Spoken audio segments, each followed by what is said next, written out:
আজি মই বনাবলৈ লৈছোঁ একেবাৰে কম সময়তে বনাই খাব পৰা চুজিৰ এটা মিঠাই ৰেচিপি। আৰু এই ৰেচিপিবিধ বনাবলৈ বেছি সামগ্ৰীৰ প্ৰয়োজন নহয়। ঘৰতে পোৱা 2 বা 3 বিধ সামগ্ৰীৰে এই মিঠাইবিধ বনাব পৰা যায়। তেনেহ'লে আহকচোন এতিয়া দেৰি নকৰি ৰেচিপিটোৰ মাজলৈ যাওঁ।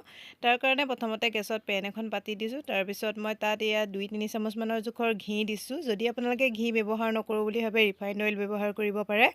ঘি দিলে ইয়াৰ টেষ্টটো ভাল হয়। আৰু এতিয়া ঘিখিনি যেতিয়া গলি গৈছে তাত মই 1 কাপ জোখৰ চুজি দিছোঁ আৰু চুজিখিনি কালাৰ চেঞ্জ হোৱালৈকে অকণমান সময় ভাজি লৈছোঁ।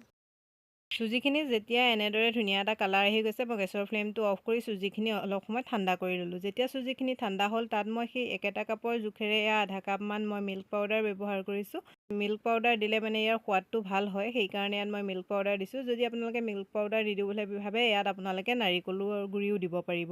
যেতিয়া এইখিনি ভালদৰে মিক্স কৰি ল'লোঁ তাৰপিছত ইয়াত মই 1 কাপ জোখৰ দি দিছোঁ গাখীৰ। আৰু এতিয়া মই গেছৰ ফ্লেমটো অন কৰি দিছোঁ। আৰু ইয়াৰ পিছতে গাখীৰখিনি দিয়াৰ পিছত লগতে মই এই মেজাৰিং কাপৰ জোখেৰে আধা কাপ চেনি দি দিছোঁ। মিঠাটো আপোনালোকৰ নিজৰ সোৱাদ অনুসৰি কম বেছি কৰিব পাৰে। এতিয়া মই এই চুজিখিনি ভালদৰে গাখীৰ আৰু চেনিখিনি ভালদৰে মিলি যোৱালৈকে এইখিনি পগাই আছোঁ। আৰু একদম পগাই এইখিনি আমি এনেদৰে দৌ এটাৰ নিচিনা ডাঠ কৰি পেলাব লাগিব।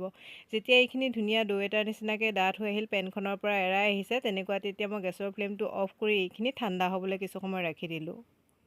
যেতিয়া এইখিনি অকণমান হাতেৰে চুব পৰা জোখৰ ঠাণ্ডা হৈ গৈছে, তেতিয়া মই এইখিনি এনেদৰে হাতেৰে লৈ অকণমান এনেদৰে মঠি লৈছোঁ, যাতে মানে যেতিয়া মই মিঠাই চেপ দিম যাতে ধুনীয়াকৈ নিমজ হয় মিঠাইটো, সেইকাৰণে। তাৰপিছত এতিয়া মই ইয়াৰ পৰা অকণমান এনেদৰে প'ৰ্চন লৈ মই এনেদৰে দীঘলীয়া আকাৰত মিঠাইকেইটাৰ চেপ দিছোঁ। আপোনালোকে মিঠাইটো নিজৰ হিচাপমতে গোলকৈ বা চেপেটাকৈ আপোনালোকে যেনেকুৱা ইচ্ছা তেনেকুৱাকৈ বনাব পাৰে। মই এতিয়া এনেদৰে অকণমান দীঘলীয়াকৈ চমচম মিঠাই নিচিনাকৈ চেপটো দিছোঁ, দেখিবলৈও ভাল লাগে। দেখিছেনে, মই আপোনালোকক 2টা বনাই দেখুৱালোঁ। মই এতিয়া এনেদৰেই গোটেইকেইটা মিঠাই বনাই ৰেডি কৰি ল'ম। আৰু এয়া চাওক, মোৰ 1 কাপ চুজিৰে ইমানকেইটা মিঠাই হৈছে। আৰু এতিয়া মই মিঠাইকেইটা আৰু অকণমান দেখিবলৈ ভাল লাগিব কাৰণে মই আৰু খাবলৈও ভাল লাগিব কাৰণে কি কৰিছোঁ, এনেদৰে মোৰ শুকান নাৰিকলৰ গুড়ি আছিলে, নাৰিকলৰ গুড়িখিনি লৈ পেলাই মই এতিয়া এনেদৰে চুজিৰ মিঠাইকেইটা এনেদৰে নাৰিকল গুড়ি লগাই দিছোঁ, যাতে দেখিবলৈ অকণমান ভাল লাগে।